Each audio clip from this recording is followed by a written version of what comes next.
And now, Deborah Kobylt Live. Hi, everybody. Thanks for joining us today for Deborah Kobylt Live. Thrilled to introduce my latest guest, Lisa Baker Morgan. Thanks for joining us, Lisa. Thanks for having me, Deborah. Boy, you've done an awful lot in your life. You are a chef, a very accomplished chef. You are a lawyer. You are an author. You've written 3 books, 2 of them cookbooks, and this latest one, Paris Part-Time, which I've fallen in love with because it's really given me some inspiration, right, on what to do in your life. If you're questioning, should I, shouldn't I, read this book, ladies, because you will, okay? And I'll explain that throughout our interview. Talk to me first about Paris Part-Time. What is this book about, and why did you write it?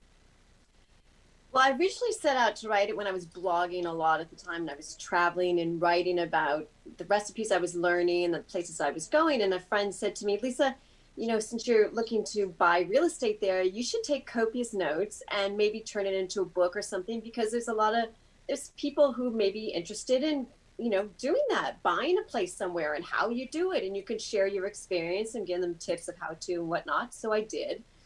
And I kept all the notes and I put it away. And then I think it was about 2013, I was going to be teaching as a chef instructor part-time up in the 18th. And then I got my carte de séjour, which is like your visa basically, all lined up. And a couple weeks support before I was supposed to go, they said, sorry, your position has evaporated because we need, we need to give your position to this other chef who wants to go full time. So wait, and this is, wait, this is in Paris?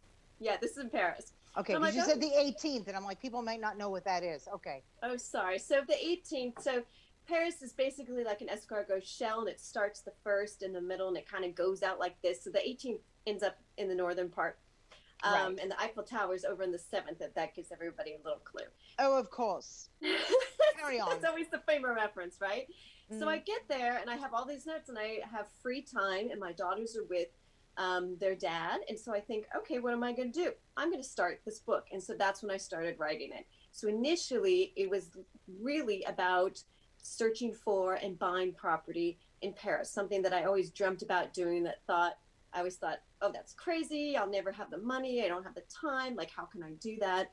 And then it evolved into a memoir, because as I wrote it and people read it, they're like, Lisa, we need the backstory here. Like, why are you doing this? Why are you buying? Why is it so important to do it now? Why are you buying a place in a place you can't live? Right. Hang on, because let's tell everybody you're from Big Bear, right? Big Bear, California, which is a tiny little mountain community. So like somewhere along the line, in all of the degrees that you've amassed, you decided that you wanted a place in Piauí, and you also have 2 children. And at the time you were divorced, right? When you were going through wanting a place in Paris. However, didn't you at one time get very sick? And when you came out of that, that really was sort of the light bulb that went off in your head, correct? Absolutely. So about 2005, I was separated. My kids were 2 and 4. They were really young. And so that was like the first curveball in my life, right? I thought, okay, well, I didn't see that coming. That's different. So, you know, I hate to use the word pivot because everyone uses it now, but well, you either pivot or you sink. So one way or the other, you had to pivot. So, okay. So I had to pivot or adapt. And I'm like, okay, so the future is going to be different. This is what I want to do. And then just as I'm getting things going and I'm trying to learn to date, which is just ridiculous to try to do at 38 when I haven't dated since I was in college, right? That was fun in and of itself. Oh boy. Yeah, and then doing it around a childcare schedule and trying to figure out what I want to do for work and everything. So I'm trying to get my equilibrium back. And I am in France for the week that the girls are with their dad. We split up the winter break. So I had the first half and he had the second half. And so I go over there for the second half and I meet up with friends in Paris, and I meet up with this nice man that I've just met like 6 months prior, and we began dating. Nice Italian man. Like, exactly, of course. And he's a doll, and he lives down in Monaco. So we fly down from Paris and we drive over the border, because Monaco's only about 20 minutes from the Italian border. We drive over the border and have dinner with his friends. And it was a really lovely evening. And it's one of those things where I was like pinching myself, thinking, I was going to wow. say, this is so exotic as all of your friends are back here in Los Angeles changing diapers, getting yelled at by their kids. And here you are for that 1 week that you didn't have them. And you're in, France, and then you're over the border in Italy, and then you're going back into Monaco. So it Yeah, no, sounds lovely, but no, exactly. It was literally like a dream. And I remember my sister-in-law saying, Lisa, this is so cool. I'm like, I know, I can't even believe that this is happening to me. So we have this lovely dinner, and then we go back to his home in Monaco. And a couple hours after I go to bed, I wake up with very bad stomach pains. oops. And he calls his father, and his father was a retired surgeon in Italy. And his dad's like, well, give her this kind of medicine or whatever. And he called a doctor, because they have doctors that, in France and in Monaco that still come to your apartment. And I don't even remember what time it was at this point, but the sun has now come up and he's looking at me, and now I'm starting to cry because the pain is so bad that I'm like in a fetal position. I can't even move. And he just scoops me up and he says, we can't wait for the doctor any longer. And he drives me to the Princess Grace Hospital. And, it's funny the things you remember about moments like that. Like I remember the color of the chairs, the plastic chairs. I remember the vending machine with the madeleines in it. I remember him speaking French and Italian with the people there, because all the nurses were French and all the doctors were Italian. It was kind of a funny dynamic. And they wheel me into this little room, which is the size of a closet. And all of a sudden, I started vomiting stuff that looks like tar. And it terrified me, because the pain now was just not just in my stomach. It was just everywhere, all over my abdomen. And I'd never been poisoned, but it felt like I had been poisoned or something. And then to start vomiting stuff that looks like tar. And then there's people moving around me, and there's tubes going in my arms and up my nose and down my throat. And that started the trajectory. I was in ICU, laying there with tubes all over me, with a large amount of antibiotics and painkillers infused into me for 2.5 weeks. Wow. And I was really an anomaly in the hospital, because it's a small hospital, and it was like elderly people or women giving birth. And then here you have this 38-year-old woman who runs, as a hobby, and they're like, what is she doing in here? And they cannot figure out how I got sick. And if you've ever seen House, that TV show? Yeah. Well, I was like a house patient. That's literally, I had that thought when I was in there. I thought, oh my God, I should be on this house television show, because all I remember is the change of diagnosis, the different tests, asking me questions in French, and you're not really conscious about the things going on around you. They finally figure out that I have a bacterial infection. And the thing that terrified me is that they don't know how I got it. Must have been from the food you ate, though, I'm guessing, or something you touched and ingested, right? It had to have been something, because, yeah, they think, well, you could have inhaled it. It's a, strep bacterium, so you could have inhaled it, because my lungs kept filling with fluid, and they had to drain them, which was incredibly painful. And one of my closest friends died when she was in her 30s of cancer. And I remember sitting in the hospital with her, and her telling me that her lungs, when they were drained, it was such a painful procedure. And I remember when I got it done, and the nurses holding my arms, thinking, I know now how Kathy felt, like empathizing with her, because it is a terrible thing.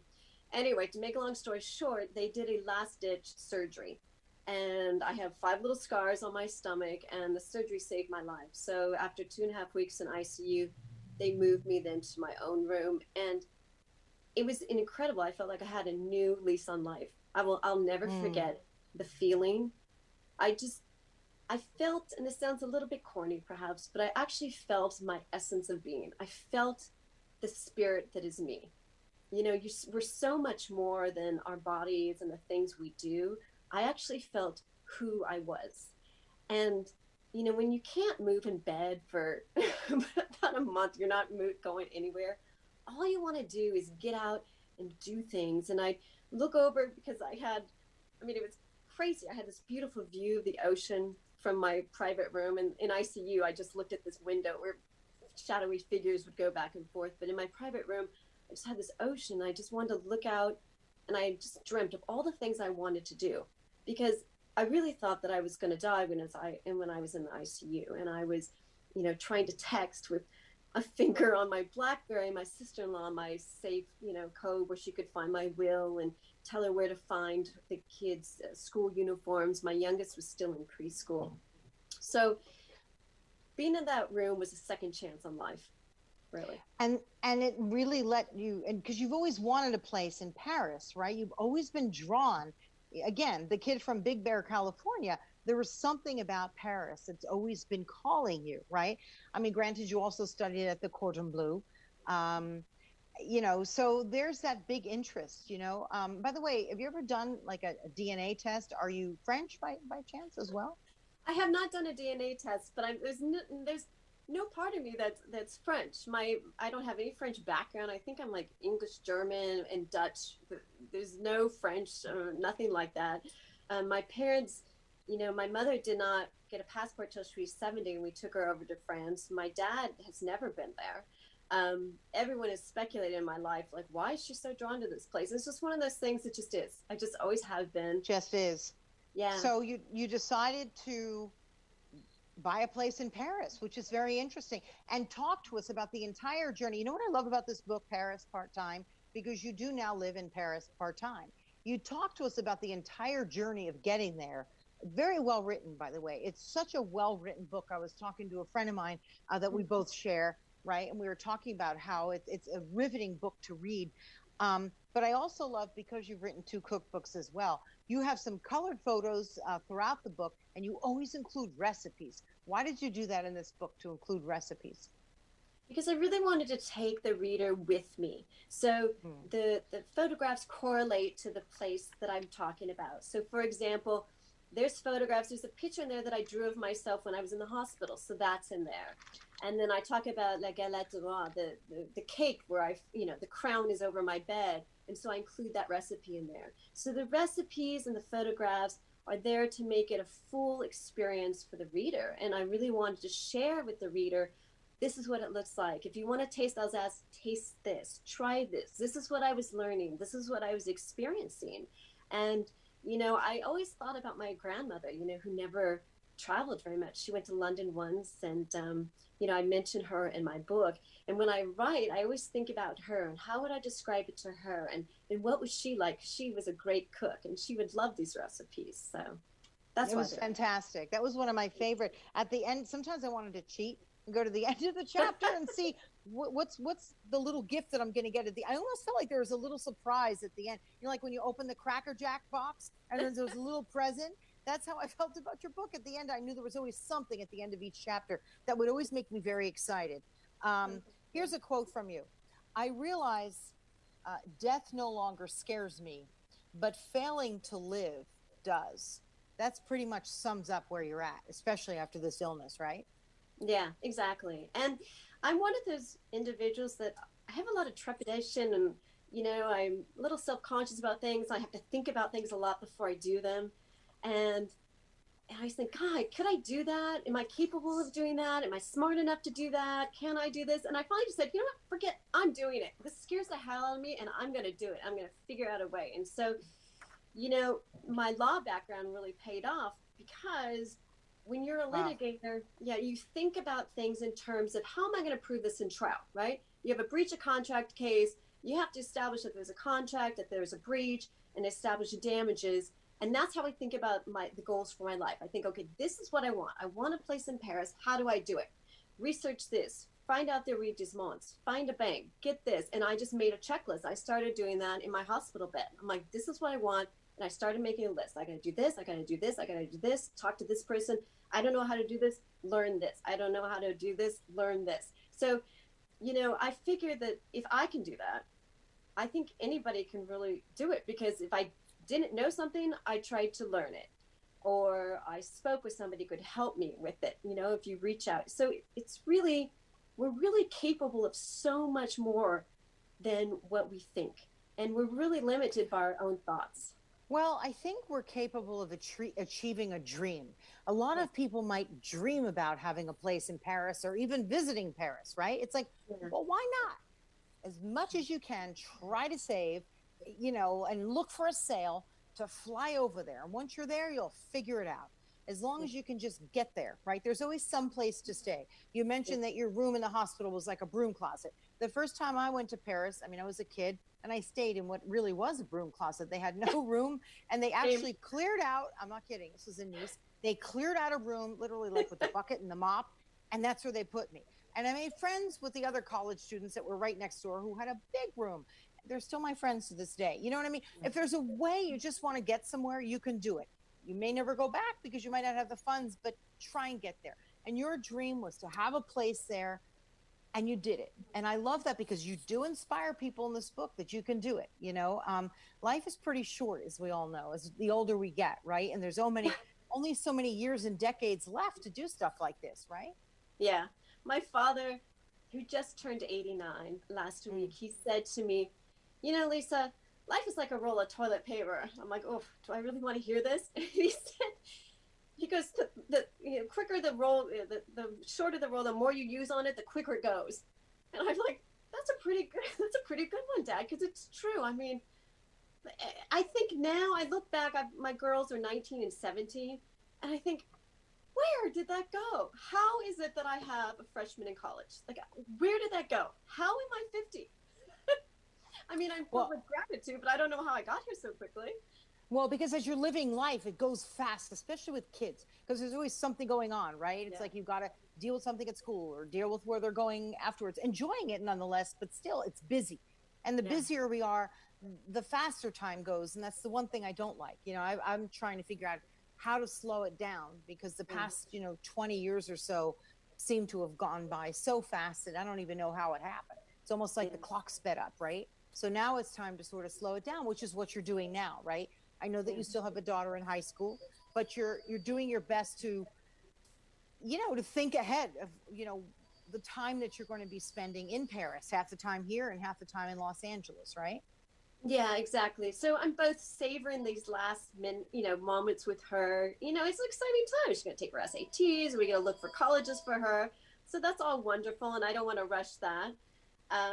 In the same time, truthfully, I never thought I'd live to see them graduate from high school. So this is just like icing on the cake. I'm like, this is fabulous. What do I get to do now?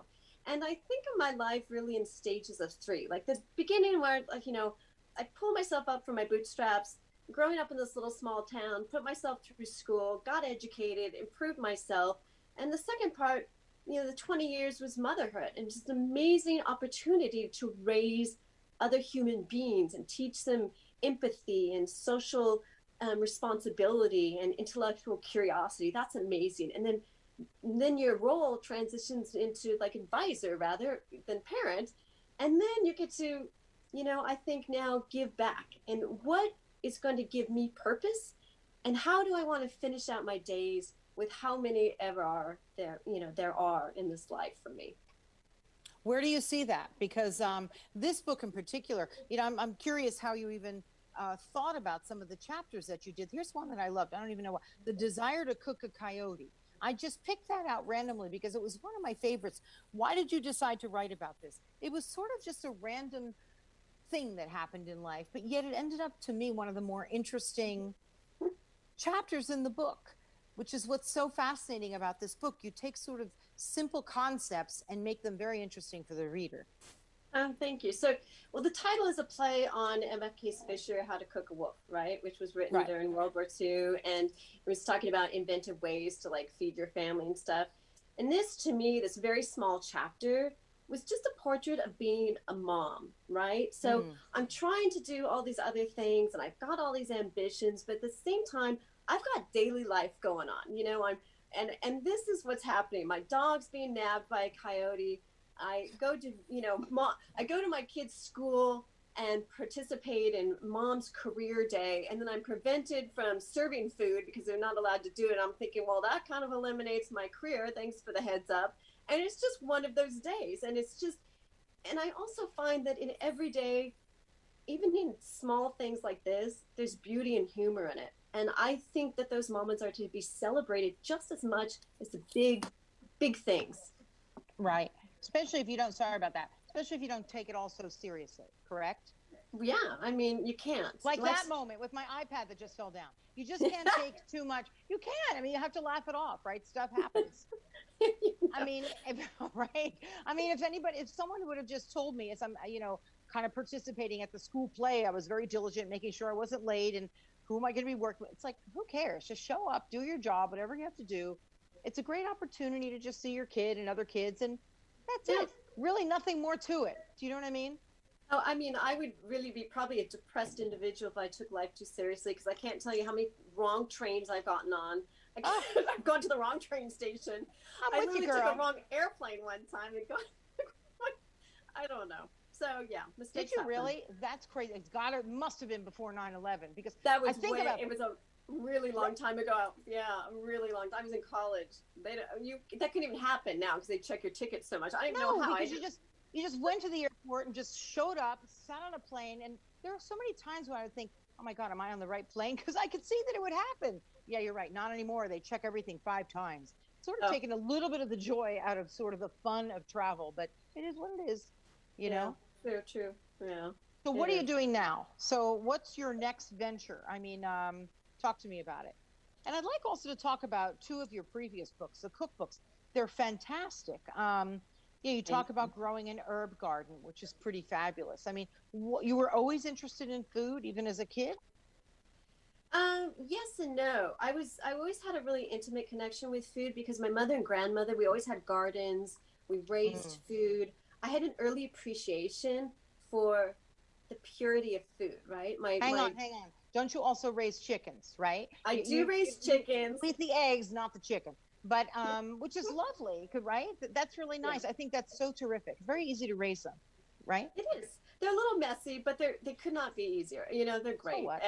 So that must be my blood, because my grandmother used to have chickens, and she was a farm girl. She grew up on a farm. So I grew up with that connection with food and knowing what good food is and eating fresh food. When I was trying to put myself through school and working in high school and everything, I always worked in restaurants. I always worked in the front of the house, not in the back of the house, because that's where you make your money. And also, I don't even know any women at that time in the 80s who were working in the kitchen. They were, the waitress or the hostess, whatever, It's true. And so I think what's interesting in my life is that it evolves with the passage of time. And I think what's key is to always keep your eyes open for the windows of opportunity that are there and that present themselves, because a lot of times we're looking at the closed doors or other things that didn't go our way, and we're missing the opportunities in front of us. So as time has gone on, when my kids were in middle school and high school and I was driving 4 hours a day in Los Angeles, I stopped doing private cooking events as much because I just did not have the time to do it. So then I started focusing more on writing projects. After the Me Too movement happened, I thought, am I doing enough? Shouldn't I be going back and giving more? Is cooking enough?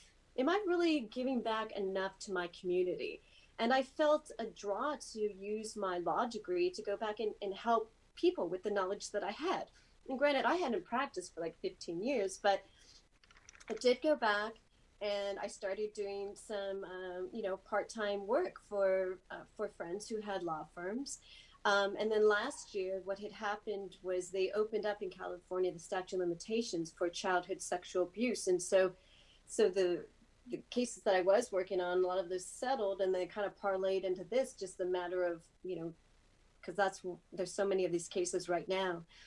And I've always so you're an advocate, right, for adult and children who are victims of sexual assault. And I asked you earlier when we were talking on the phone, is this something that happened to you, such an interest? And you said no, but you thought it was important enough to get involved, right?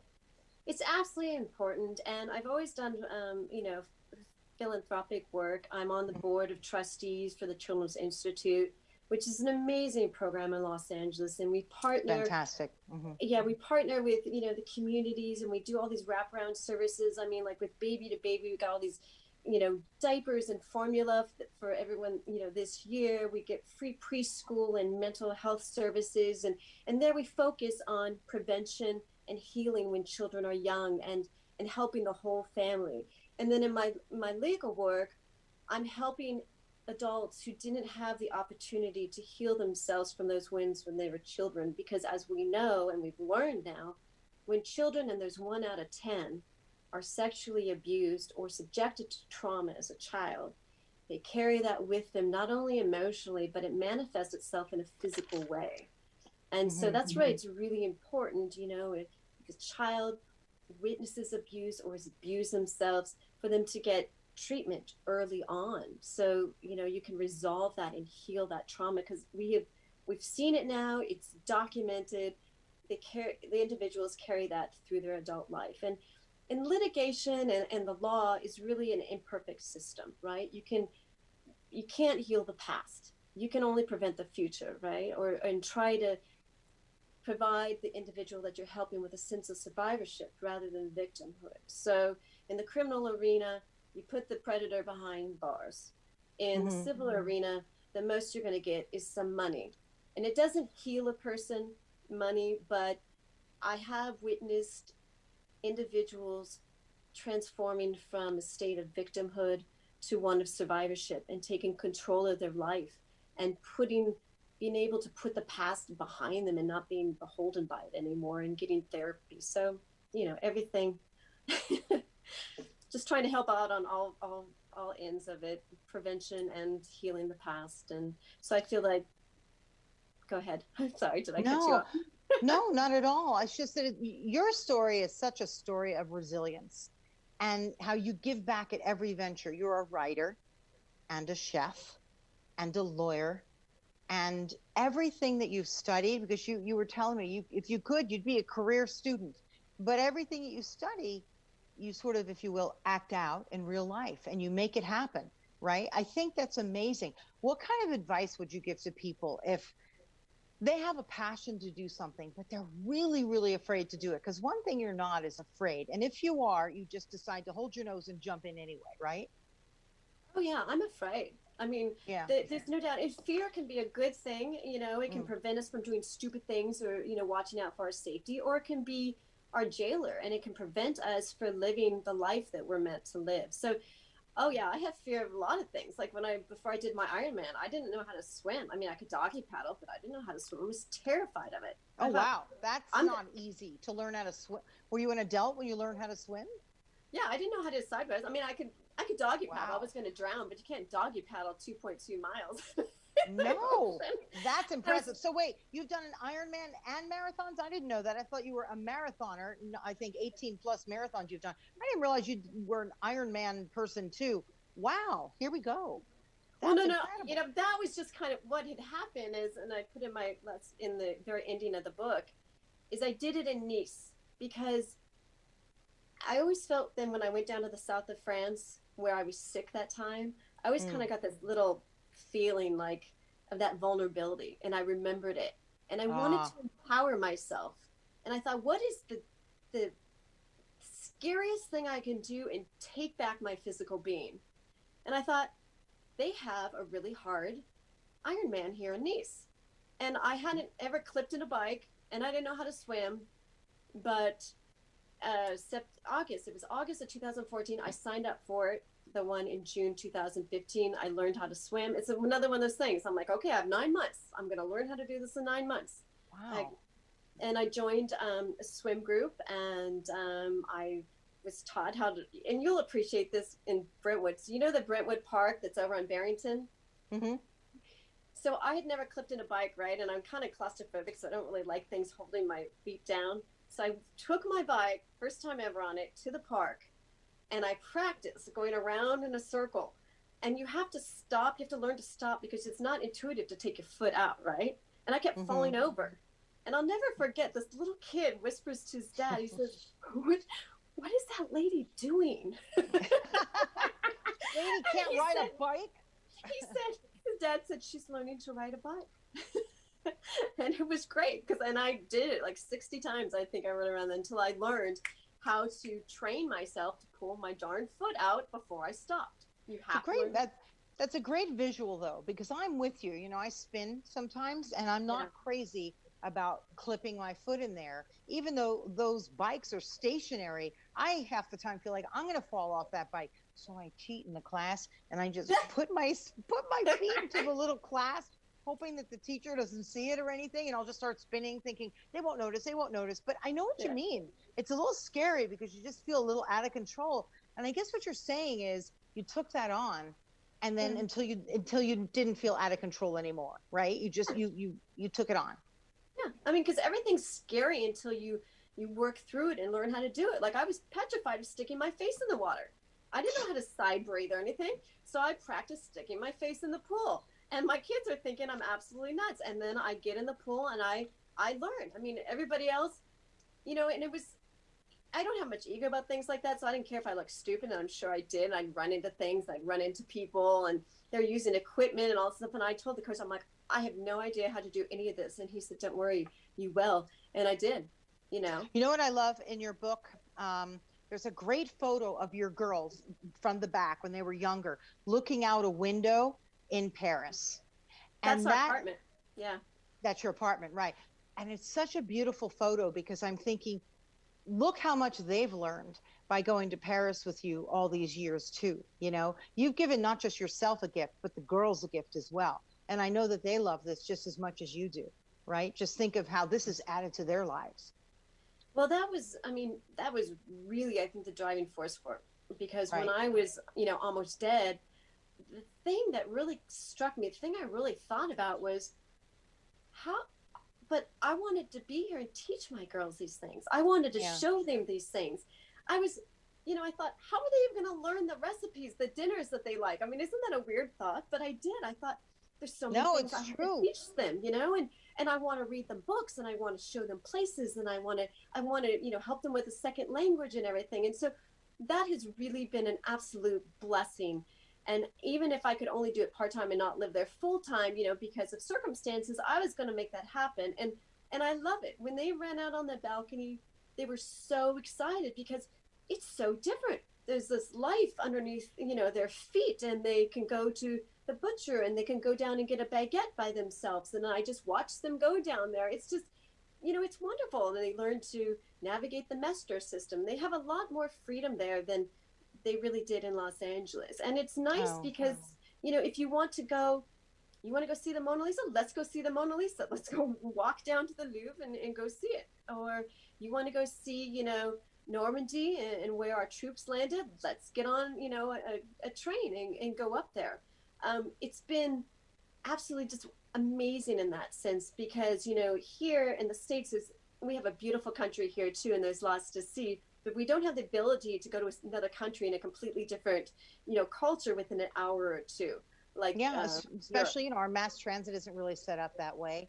A little bit, but not quite the same way. Whereas in Europe, you can just hop on a train and end up anywhere, even if you have to change trains or whatever. Fascinating talking to you, really, Lisa, just fascinating. I want everybody to please pick this up. It's a great, great read. Paris Part-Time by Lisa Baker Morgan. And I love the bird flying past the Eiffel Tower. Is that you? Just sort of, in the air, just sort of flying. Is that representing you? Could you tell me? Well, there's a kind of a theme of a bird throughout the book. You probably picked up on. I took that photo myself when I was running one time, and I stopped. Beautiful. Because a flock of birds. Basically, it's right on the Trocadero, and in the morning, there's always a photographer out there taking pictures of a bride and groom, or a couple or a fashion model with the tower in the background, right? And so a groom had led his bride across the walkway there, and the birds flew, and I happened to catch that with the bird there.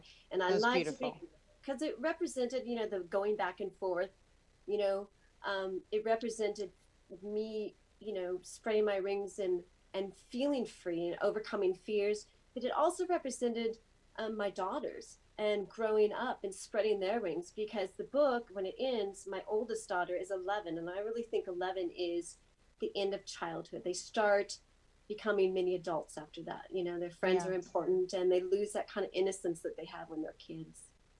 Well, it's a beautiful book. I implore everyone to pick it up. Also, how else can people get in touch with you? How can they find you on social media? I'm on Instagram. They can always DM me, Facebook. They can go onto my blog or just log in, Paris part-time, and it'll lead you to a website and email me at any time. So then I'm And happy hopefully to. you'll be doing the cooking segments again. Yeah, in fact, I just did a fundraising cooking class Monday night for Children's Institute. It was fun. We had over 100 people on there, and it was interesting because I just did it out of my kitchen, but it was really nice. It was a really nice event. Oh, wonderful. So please look also up the Children's Institute, which Lisa is very involved with. Pick up her book and then just reach out to Lisa on social media. I really enjoyed talking to you. It was such a great book. You brought me in. And as I told you when we were on the phone, I really would love to buy a piece of property where my family is from in Italy.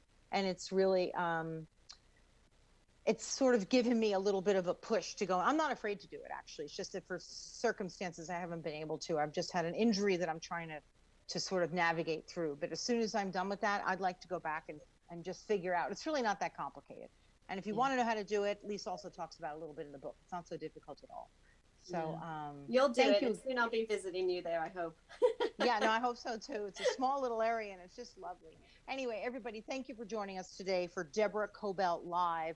The book, Paris Part-Time, Lisa Baker Morgan. I've really, really enjoyed talking to you. You're such an inspiring, positive person. It's just wonderful.